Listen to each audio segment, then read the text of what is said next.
அனைவருக்கும் வணக்கம். Welcome to TNPSC TNU service preparation. Group 4 notification வந்துச்சுலாம் பார்த்துருப்பீங்க. ஸோ அதில் பார்த்திங்க அப்படின்னா 6000 வேகன்ட் போட்டிருக்காங்க. ஸோ அதுக்கான ஃபுல் டீட்டெயில்டு வீடியோ வந்து ஆல்ரெடி போட்டிருப்பேன், செக் பண்ணி பாருங்கள். ஸோ இன்றைக்கி பார்த்திங்க அப்படின்னா இந்த வீடியோவில் வந்து நம்ம பகுதியில் வரக்கூடிய தமிழ் அறிஞர்களும் தமிழ் தொண்டும் அப்படிங்கிற பகுதியில் வரக்கூடிய தலைவர்களில் நம்ம டீட்டெயிலாக பார்க்க போகிறோம். ஒவ்வொரு தலைவரும் அவங்களுக்கு கொடுக்க போகிறேன். நீ ஆல்ரெடி பார்த்திங்கன்னா நிறைய பேர் பார்த்துருப்பீங்க, நிறைய சேனலில் போட்டிருப்பாங்க. இருந்தாலும் என்னுடைய கடமைக்கு நான் வந்து கொடுக்குறேன். ஓகேவா? ஸோ என்ன ஃபாலோ பண்ணுறேன், உங்களுடைய அந்த ஃபாலோவர்ஸ் அதாவது சப்ஸ்கிரைபருக்கு என்னால் முடிஞ்ச உதவி நான் பண்ணுறேன். ஓகேவா? ஸோ ஃப்ரீயாக டெஸ்ட்டு கொடுக்குறேன். ஆல்ரெடி பார்த்திங்கன்னா பகுதி இலக்கியம் அதில் பார்த்திங்கன்னா திருக்குறள், அடுத்து பார்த்திங்கன்னா 14 கீழ்கணக்கு நூல்களில் நாலடியார், அடுத்து பார்த்திங்கன்னா நான்மணி கடிகை அதுவும் போட போகிறேன். நாளைக்கு நான்மணி கடிகை போடணும்னு நினைக்கிறேன். ஓகேவா? ஸோ ஆல்ரெடி நாலடியார் போட்டிருந்தேன், திருக்குறளும் போட்டிருந்தேன். ஸோ அதுக்கு டெஸ்ட்டு வந்து நான் பார்த்திங்கன்னா சொல்லியிருந்தேன். ஸோ ஒரு வீடியோ ரீச் நல்ல இல்லை ஓரளவு. ஸோ வீடியோ நல்ல ரீச் இருந்துச்சு அப்படின்னா டெஸ்ட் கொடுப்போம். ஓகேவா? ஸோ ஒரு 10 பேர் வந்தால் கூட எனக்கு ஓகே தான். ஓகேவா? ஒரு 2 நம்பர்கள் கேட்டிருந்தீங்க. ஸோ 2 நம்பர் நான் கொடுக்க ட்ரை பண்ணுறேன்.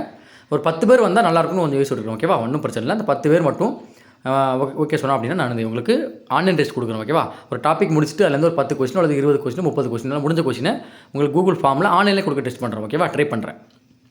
இன்றைக்கி பார்த்திங்க அப்படின்னா பகுதி இருக்கு இல்லையா, தமிழ் அறிஞர்களும் தமிழ் தொண்டும். இதில் ஒரு சில தலைவர்கள் இருக்காங்க. நம்ம சிலபஸ் முதல்ல பார்ப்போம். சிலபஸ் யாருன்னு பார்த்திங்க அப்படின்னா முதல்ல பார்த்திங்கன்னா முக்கியமான ஆள் யாரெல்லாம் தெரியுமா? பாரதியார், பாரதிதாசன், நாமக்கல் கவிஞர், கவிமணி தேசிய விநாயகனார். அடுத்து பார்த்திங்கன்னா அவங்கள பற்றிய செய்திகள், சிறந்த தொடர்கள், சிறப்பு பெயர்கள் எல்லாம் நம்ம பார்க்க போகிறோம். இப்படி ஒவ்வொன்றா இருக்குது. நம்ம இன்றைக்கி முதல்ல பார்த்திங்கன்னா பாரதியார் அவரை பற்றி நம்ம டீட்டெயிலாக பார்க்க போகிறோம். பாரதியாரை பற்றி நிறைய பேர் நிறைய எக்ஸாம்பிள் கேட்பாங்க. நிறைய பேர் வீடியோவும் பார்த்துருப்பீங்க, ஸ்கூல் புக்கில் இருக்கும். ஓகேவா? ஸோ அப்படி ஸ்கூல் புக்கு, அடுத்து பார்த்திங்கன்னா வேறு வெளி மெட்டீரியல் இருக்குது இல்லையா, ஸோ அந்த மாதிரி மெட்டீரியல்ஸு இந்த மாதிரி உள்ள நூல்கள்லாம் இருந்து தொகுத்து எடுக்கப்பட்ட தகவலை தான் இந்த வீடியோவில் கொடுக்க போகிறோம். ஓகேவா? வீடியோ ஸ்கிப் பண்ணாமல் கடைசி வரைக்கும் பாருங்கள். ஏன்னா பார்த்திங்கன்னா 2 பகுதியாக கொடுக்க போகிறேன். பாரதியார் பார்த்திங்கன்னா ஒரு பெரிய டாப்பிக்காக இருக்குது. ஸோ அதனால் 2 பகுதியாக கொடுக்க போகிறோம். ஓகே? முதல் பகுதியில் ஒரு குறிப்பிட்ட இதை மட்டும் பார்ப்போம். ஓகேவா? என்னெல்லாம் பார்க்கலாமா உங்களுக்கு புரிஞ்சு சொல்கிறேன். இந்த இருக்குது பாருங்கள். பாரதியார் பார்த்திங்கன்னா வாழ்க்கை குறிப்பு, புனைப்பெயர்கள், சிறப்பு பெயர்கள், அடுத்து பார்த்திங்க அப்படின்னா உரைநடை நூல்கள், கவிதை நூல்கள், அடுத்து பார்த்திங்கன்னா சிறுகதைகள், நாடகம், பாடல்கள், அடுத்து பார்த்திங்கன்னா பத்திரிகை பணி, ஆசிரியர் பணி. இதோட நம்ம வந்து இந்த வகுப்பில் முடிக்க போகிறோம். அடுத்த வகுப்பு பார்த்திங்கன்னா பொதுவான குறிப்புகளும் அடுத்த வகுப்பில் வந்து பார்க்கலாம். ஸோ முதல் பகுதியில் வாங்க நம்ம என்னெல்லாம் பார்க்கணும் முதல்ல ஒவ்வொன்றா பார்ப்போம். முதல்ல தமிழ் இதில் பார்த்திங்கன்னா சிலபஸ் வரக்கூடியது. குரூப் 4 சிலபஸ் உள்ளது மட்டும் தான் கொடுக்குறேன். நான் வந்து சிலபஸ் வைஸ் தான் போகிறேன். ஓகேவா? எந்த எக்ஸாமாக இருந்தாலும் நீங்கள் சிலபஸை பேஸ் பண்ணி படிச்சிங்கன்னா உங்களுக்கு வந்து படிக்கிற சுமை அப்படிங்கிறது அதிகம் இருக்காது. இப்போ ஸ்கூல் புக்கை படிக்கலாம் வேண்டாம்னு சொல்லலை. ஓகேவா? ஸ்கூல் புக்கு படிக்க முடியாத சூழ்நிலை நிறைய பேருக்கு இருக்கும். அதாவது வேலைக்கு போய்ட்டு படிப்பாங்க. அடுத்து பார்த்திங்கன்னா ஸ்கூல் புக்கு கிடைக்காத ஸ்டூடெண்ட் நிறைய பேர் இருப்பீங்க. இவங்கெல்லாம் பார்த்திங்க அப்படின்னா மேக்ஸிமம் வந்து சிலபஸ் பேஸ் பண்ணி யூடியூப் சேனல், இப்போ நான் ஏன் சேனல் இல்லை நிறைய சேனலில் போட்டிருக்காங்க ஆல்ரெடி, அதை கூட செக் பண்ணி பாருங்கள். வேண்டாம்னு சொல்லலை. நான் ஏன் சேனல் மட்டும் பார்க்க சொல்லலை. ஓகேவா? ஏன் சேனல்னாலும் ஓகே தான், இல்லை வேறு எந்த சேனல் பார்த்தாலும் ஓகே தான். ஓகேவா? அப்படி பார்த்திங்கன்னா உங்களுக்கு ரொம்ப ஈஸியாக இருக்கும், படிக்கிறதுக்கு ரொம்ப சுலபமாக இருக்கும். ஓகேவா? ரொம்ப அதாவது அந்த வெயிட் சுமை வந்து தெரியாது. அதாவது வளர்ந்து படிக்கணும் அப்படிங்கிற ஒரு இது தோணாது. ஓகேவா? சிலபஸ் பேஸ் பண்ணி படிங்க. மேக்ஸிமம் குரூப் 4 ஸ்டூடெண்ட் பார்த்திங்கன்னா சிலபஸ் கையில் எடுத்து வச்சுக்கோங்க எப்பவுமே. ஓகேவா? ஸோ வாங்க நம்ம பாரதியார் பற்றி டீட்டெயிலாக பார்க்கலாம். முதல்ல வாழ்க்கை குறிப்பு பற்றி பார்க்கணும். இவரின் இயற்பெயர் யார்ப்பா? பாரதியார் இயற்பெயர் மேக்ஸிமம் எல்லாருக்கும் தெரிஞ்சுக்கணும். அப்படி தானே? சுப்பிரமணியம். ஒவ்வொரு இடத்துல ஒவ்வொரு கொடுத்துருப்பாங்க. மேக்ஸிமம் பார்த்திங்கன்னா ஸ்கூல் புக்கில் இருக்கிறது நீங்கள் படிங்க. சுப்பிரமணியம் தான் பார்த்திங்கன்னா ஸ்கூல் புக்லேயும் கொடுத்துருப்பாங்க. ஓகேவா? ஸோ பாரதியாரின் இயற்பெயர் என்ன? சுப்பிரமணியம். அடுத்து பாரதியாரினுடைய பெற்றோர் சின்னச்சாமி ஐயர் மற்றும் லட்சுமி அம்மாள். மனைவி பார்த்திங்க அப்படின்னா செல்லம்மாள். இந்த பாரதியாருடைய மனைவி பார்த்திங்கன்னா செல்லம்மாள். இது பார்த்திங்கன்னா எந்த ஊர்னு சொல்லலாம். இப்போ நான் வந்து எங்கள் ஊர் ஒரு சின்ன கிராமம். இப்போ எங்கள் ஊர்லேருந்து ஒரு சின்ன ஒரு டவுன், அதாவது நாங்கள் எங்கள் ஊர் பார்த்திங்கன்னா கிராமம். கிராமத்துலேருந்து நாங்கள் டவுன் சொல்லக்கூடிய இடத்துக்கு போகணும்னு வச்சுக்கோங்களேன். அந்த ஊர் பேர் தான் கடையம். ஓகேவா? நிறைய பேர் தெரிஞ்சிருக்கும். இந்த வீடியோ யாரும் பார்த்தீங்க தென்காசி மாவட்ட சேனல் பார்த்தீங்கன்னா தெரிஞ்சிருக்கும். ஓகேவா? நிறைய பேர் தெரியும் கடையம் அப்படின்னாலே. ஸோ அந்த கடையம் பக்கத்தில் எங்கள் ஊர். ஓகேவா? பாரதியார் வாழ்ந்த வீடெல்லாம் இருக்குது. இப்போ வேணால் அவங்க நீங்கள் பார்வையிடலாம். இப்போ ரீசெண்டாக பார்த்தீங்கன்னா பாரதியாருக்காக தனியாக ஒரு லைப்ரரி கூட ஓப்பன் பண்ணியிருக்காங்க. ஓகேவா? பெருசாக போட்டு நான் கிராண்டாக ஓப்பன் பண்ணாங்க. நிறைய பேர் தெரிஞ்சிருக்கும். ஸோ பாரதியார் வந்து பார்த்திங்கன்னா கடையத்தினுடைய மருமகன் சொல்லுவாங்க. ஸோ அங்கே வருவாராம், எனக்கு தெரியாது, பெரியாள் சொல்லி கேள்விப்பட்டிருந்தேன். ஓகேவா? ஸோ வந்து நிறைய வீட்டில் பார்த்திங்கன்னா அவர் வந்து சாப்பிட்ருக்காரா, தண்ணி குடிப்பார், அந்த மாதிரிலாம் கேள்விப்பட்டோம். ஓகேவா? நிறைய பேர் கடையத்தில் 2 ஃப்ரெண்ட் இருக்காங்க, ஃப்ரெண்டு மாதிரி சொன்னாங்க. ஓகேவா? ஸோ அவர் வாழ்ந்த வீடு இருக்குது, வந்து பார்க்கலாம். வாழ்ந்த வீடுனா அவரோட வீடு இல்லை, அவருடைய மாமனார் வீடு. ஓகேவா? இன்னும் கடையத்தில் வந்து இருக்குது. நிறைய பேர் பார்க்கலாம், இப்போ கூட பார்க்கலாம். ஓகேவா? ஸோ எங்கள் ஊர்லேருந்து பார்த்திங்கன்னா அந்த ஊர் வந்து ஒரு 6 கிலோமீட்டர் வரும். ஓகேவா? அப்படி நான் இருக்கிற இடத்துலேருந்து பாரதியார் அந்த இருக்க வீடு வந்து பார்த்திங்க அப்படின்னா ஒரு 6 கிலோமீட்டர்ஸ் வரும். ஸோ அந்த செல்லம்மாள் அப்படிங்கிறவங்க தான் பார்த்திங்கன்னா அவங்களோட மனைவி. அவங்க தான் பார்த்திங்கன்னா அந்த கடையத்தை சார்ந்தவங்க. ஓகேவா? நிறைய பேருக்கு தெரிஞ்சிருக்கும். அடுத்து இவருடைய பிறப்பு எப்போம்பா? 11/12/1882 பிறந்திருக்காரு. யார்? பாரதியார். இறப்பு எப்போம்பா? 11/9/1921 இறந்துட்டார். கிட்டத்தட்ட ஒரு 39 ஆண்டுகள் பார்த்திங்க அப்படின்னா அவர் வந்து வாழ்ந்திருக்காரு. யார்? பாரதியார். ஸோ அப்போது அவர் இறந்த தேதி அப்படிங்கிறது 11ஆம் தேதி இறந்திருக்காரு. ஆனால் மாதம் வேறு 12ஆம் மாதம் பிறக்காரு. டிசம்பர் மாதம் பார்த்திங்கன்னா பிறக்காரு. 9 என்ன மாதமா? ஆகஸ்ட் செப்டம்பர் மாதம் இறக்காரு. ஓகேவா? கிட்டத்தட்ட 39 ஆண்டுகள் உயிர் வாழ்ந்திருக்கார். அடுத்து இது பார்த்திங்கன்னா அவருடைய வாழ்க்கை குறிப்பு முடிஞ்சது. அப்படிதானா?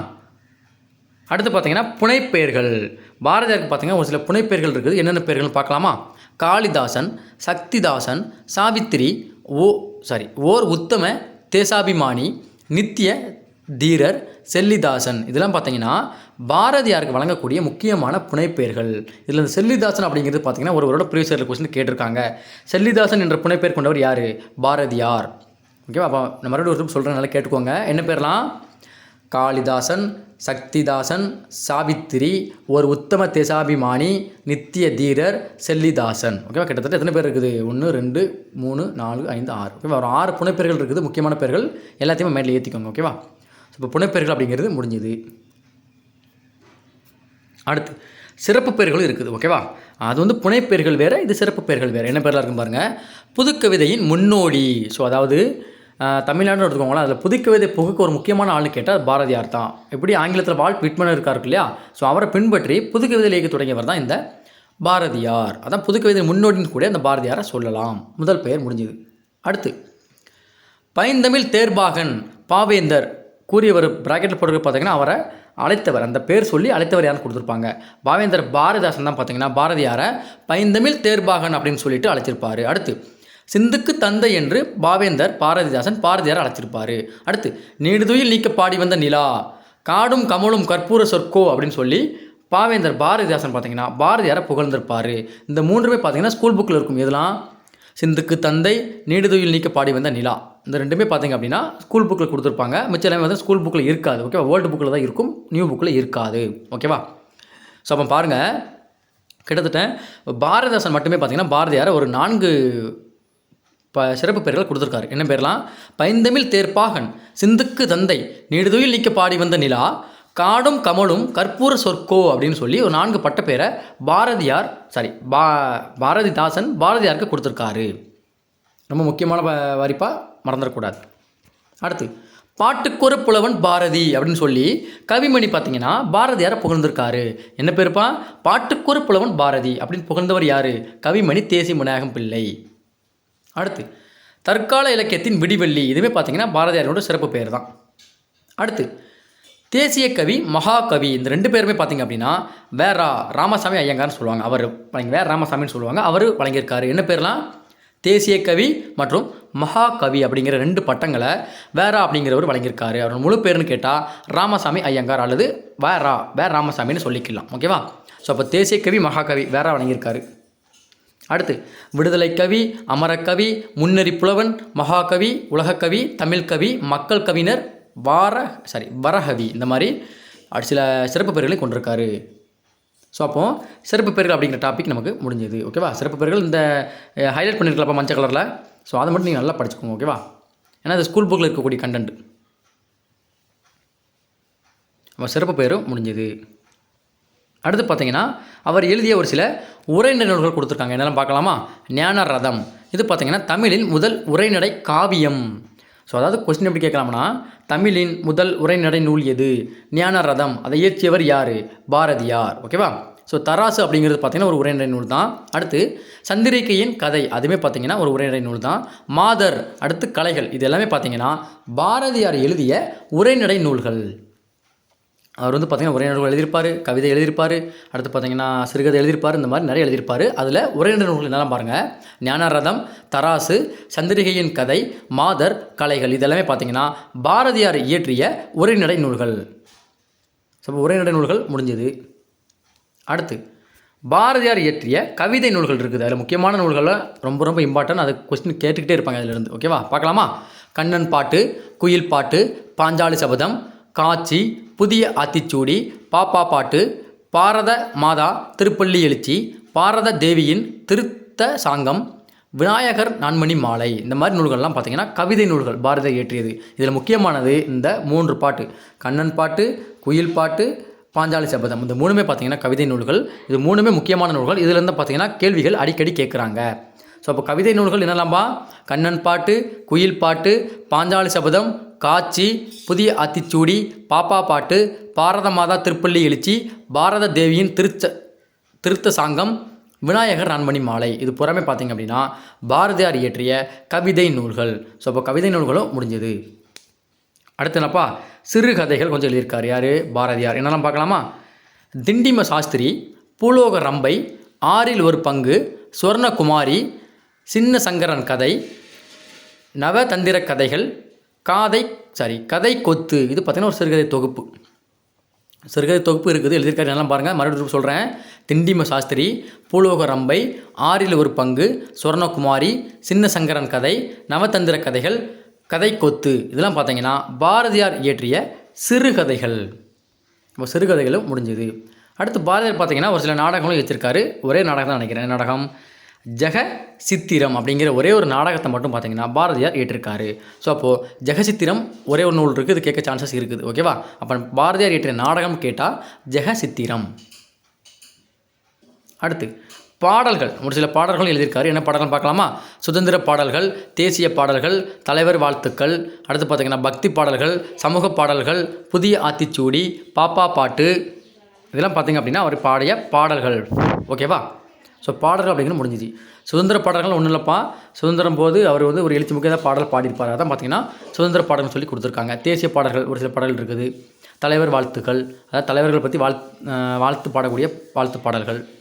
புதிய ஆத்திச்சூடி புக்கிலே பார்த்துருப்பீங்க, அப்படி தானே? அடுத்து பார்த்தீங்கன்னா பத்திரிகை பணி. இந்த பத்திரிகை வந்து பார்த்தீங்கன்னா பாரதியார் எழுதிய பத்திரிகை பார்த்தீங்கன்னா போன வருஷம் குரூப் 4 இருக்கட்டும், குரூப் 2 இருக்கட்டும், ரெண்டுலேயுமே பார்த்தீங்கன்னா பாரதியார் எழுதிய அந்த பத்திரிகை பற்றி கேட்டிருந்தாங்க. ஓகேவா? ஸோ அப்படி என்னென்ன பத்திரிகைலாம் எழுதியிருக்காரு. அடுத்து விவேக பானு, பாரதியின் தனிமை இறக்கம் பாடல் முதலாக இந்த நாளேட்டில் வெளிவந்தது. விவேக பானுனா ஒன்றும் இல்லை, அது ஒரு பத்திரிகை. ஓகேவா? அந்த பத்திரிகையில் பாரதியாரினுடைய தனிமை இறக்கம் பாடல் இதில் முதலாக அந்த நாளேட்டில் வெளிவந்திருக்காங்க. நாளேட்டில் ஒன்றும் இல்லை, பேப்பர். ஓகே, அந்த பேப்பரில் வெளிவந்துருன்னு சொல்லியிருக்காங்க, வேறு ஒன்றும் இல்லை. அடுத்து சுதேசமித்திரன் 1904 துணை ஆசிரியராக பொறுப்பு, தினசரி இதழ். ஓகேவா? இது சுதேசமித்திரன் அப்படிங்கிறது பார்த்திங்கன்னா ஒரு தினசரி இதழ். அதில் துணை ஆசிரியராக பொறுப்பேற்கார். எப்போ? 1904. சுதேசமித்திரன் அப்படிங்கிறது பார்த்திங்கன்னா தமிழ்நாட்டில் வெளிவந்த முதல் ஒரு பத்திரிகை. அதனுடைய துணை ஆசிரியராக 1904 நம்ம பாரதியார் பொறுப்பேற்கிறார். அதை கொடுத்துருக்காங்க. அப்போ சுதேசமித்திரன் பார்த்திங்கன்னா ஒரு தினசரி இதழ் பத்திரிகை பணி, அதாவது பணியாற்றிய பத்திரிகைகள். அடுத்து அதே பார்க்கல ஒரு சில பத்திரிகை நடத்திருப்பார். இவரே ஆசிரியராக இருப்பார். ஓகேவா? அது என்னெல்லாம் பார்க்கலாமா? அடுத்து பார்த்திங்க அப்படின்னா ஆசிரியர் பணி. சக்கரவர்த்தினி 1905 தொடங்குறாரு. யார்? பாரதியார். அது ஒரு மாத இதழ். ஓகேவா? மாதம் வரக்கூடிய மேகசின்னு சொல்லுவாங்களே அதுப்பா. சக்கரவர்த்தினி அப்படிங்கிற பத்திரிகையை தொடங்குறாரு. யார்? பாரதியார் தொடங்குறாரு. எந்த வருடம்? 1905 தொடங்குறாரு. அடுத்து இந்தியா அப்படிங்கிற பத்திரிகையும் தொடங்குறாரு. எப்போ? 2 வருஷம் கழிச்சு 1907 தொடங்குறாரு. இது ஒரு வார பத்திரிகை, அதாவது வார வரக்கூடிய ஒரு பத்திரிகை. அடுத்து பாலபாரதம் அப்படிங்கிற அந்த ஒரு பத்திரிகையும் தொடங்குறாரு. எப்போ? 1 வருஷம் கழிச்சு 1908. அது ஒரு ஆங்கில இதழ். அப்போ பாலபாரதம்ங்கிறது பார்த்தீங்கன்னா பாரதியார் நடத்திய ஒரு ஆங்கில இதழ்ப்பா. அப்படி என்ன தான் பார்த்தீங்கன்னா தமிழுக்கு தொண்டு செய்தாலும் கூட ஒரு ஆங்கில பத்திரிகை நடத்தியிருக்காரு அப்படிங்கிறது இந்த இடத்துல தெரிய வருது இல்லையா? ஸோ அப்போ பாலபாரதம் அப்படிங்கிற இதில் 1908 தொடங்கியிருக்காரு. அது ஒரு ஆங்கில இதழ். அடுத்து விஜயா கர்மயோகி அப்படிங்கிற பத்திரிகையை தொடங்கியிருக்காரு. எப்போ? 1909. அடுத்து சூர்யோதயம் அப்படிங்கிற நூலையும் தொடங்கியிருக்காரு. எப்போ? 1910. ஸோ அதாவது முதல்ல நீங்கள் நினைக்க வேண்டியது பார்த்தீங்கன்னா 1905. இதை மட்டும் நினச்சிக்கோங்க. 1905 என்னது அவர் பத்திரிகை தொடங்குறாரு. என்ன பத்திரிகை? சக்கரவர்த்தினி அப்படிங்கிற பத்திரிகை தொடங்குறாரு. அது 2 வருஷம் கழிச்சு பார்த்தீங்கன்னா 1907 இந்தியா அப்படிங்கிற வார பத்திரிகை தொடங்குறாரு. அடுத்து மறு வருஷமே பார்த்தீங்க அப்படின்னா பாலபாரதம் அப்படிங்கிற ஆங்கில பத்திரிகை தொடங்குறாரு. அதுக்கடுத்து பார்த்தீங்கன்னா மறு வருஷம் 1909 விஜயா கர்மயோகி அப்படிங்கிற பத்திரிகை தொடங்குறாரு. அடுத்து 1910 சூர்யோதயம் அப்படிங்கிற அந்த பத்திரிகையும் தொடங்குறாரு. ஓகேவா? ஸோ மட்டும் நான் வச்சுக்கோங்க 1905. அடுத்து 2 வருஷம் கழிச்சு அடுத்து ஒவ்வொரு வருஷம் கழிச்சு ஒவ்வொன்றா தொடங்குறாரு. ஓகேவா? அந்த வருஷத்தை நான் வச்சுக்கணும், மறந்துடக்கூடாது. முதல்ல தொடங்கிய பத்திரிகைன்னு கேட்டால் சக்கரவர்த்தினி. எப்போ? 1905. ஏன்னா அதுக்கு முன்னாடியே 1904 சுதேசமித்திரன் பத்திரிகையுடைய துணை ஆசிரியராக பணியை பொறுப்பேற்றிருப்பார். அதை மறந்துடக்கூடாது. ஓகேவா? ஸோ இதோட பார்த்தீங்கன்னா வகுப்பு முடிச்சுக்கலாம். கிட்டத்தட்ட 14 நிமிஷம் ஆயிடுச்சு. ஸோ ரொம்ப கூட நீங்கள் பார்க்க மாட்டீங்க. ஓகேவா? அதனால் எனது அடுத்த வகுப்பில் பார்த்தீங்கன்னா பொதுவான குறிப்புகள் நிறைய இருக்குது பாரதியார் பற்றி. அது எல்லாமே நம்ம பார்க்கலாம். ஓகேவா? ரொம்ப டீட்டெயிலாக இருக்குது. அப்புறம் அடுத்த வகுப்பில் பார்க்கலாம். ஸோ இதோட இந்த வகுப்பு முடிச்சுக்கலாம். ஓகேவா? ஸோ நன்றி, வணக்கம். அடுத்த வீடியோவில் சந்திக்கலாம். இது மட்டும் இல்லாமல் பார்த்தீங்க அப்படின்னா இதுக்கு PDF வந்து நான் பார்த்தீங்கன்னா டெலிகிராம் சேனல் கொடுக்குறேன். இல்லை எனக்கு மொத்தமாக தான் சார் வேணும் அப்படின்னா நீங்கள் வந்து அமௌண்ட் பே பண்ணி வாங்கிக்கலாம். மொத்தமாக வேணும் அப்படின்னா. ஓகேவா? ஸோ இது எல்லாமே அடங்கிடும். பாருங்கள் தான் சிலபஸ் எல்லாமே வந்துடும். ஓகேவா? ஸோ உரையாடல்னு சொல்லுவாங்க, எல்லாமே வந்துடும். ஊவேசா, சாமிநாதர், வேறு பேர் இருக்குது தற்கால கவிஞர்கள் பிச்சமூர்த்தி, செல்லப்பா, தருமு, சிவராமு எல்லாமே கவர் ஆகிரும். ஸோ நீங்கள் நம்பி வாங்கலாம். ஓகேவா? ஸோ கான்டாக்ட் நம்பர் வந்து டிஸ்கிரிப்ஷனில் இருக்கணும். கால் பண்ணியோ அல்லது வாட்ஸ்அப் பண்ணியோ கேட்டு வாங்கிக்கோங்க. நன்றி, வணக்கம். அடுத்த வீடியோவில் சந்திக்கலாம்.